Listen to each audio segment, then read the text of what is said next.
اور جب ان کے بارے میں عذاب کا وعدہ پورا ہوگا تو ہم ان کے لیے زمین میں سے ایک جانور نکالیں گے جو ان سے باتیں کرے گا۔ یہ ہم اس لیے کریں گے کہ لوگ ہماری آیتوں پر ایمان نہیں لاتے تھے۔ رسول اللہ صلی اللہ علیہ وسلم نے فرمایا، ایک جانور نکلے گا جس کے پاس سلیمان علیہ السلام کی انگوٹھی اور موسیٰ علیہ السلام کا عصا ہوگا۔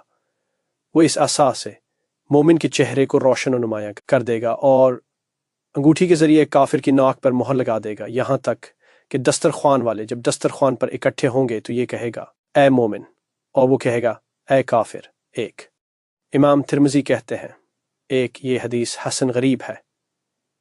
دو داباتولارض کے سلسلے میں اس سند کے علاوہ دوسری سندوں سے بھی یہ حدیث ابو ہریرہ رضی اللہ عنہ سے مروی ہے، جسے وہ رسول اللہ صلی اللہ علیہ وسلم سے روایت کرتے ہیں۔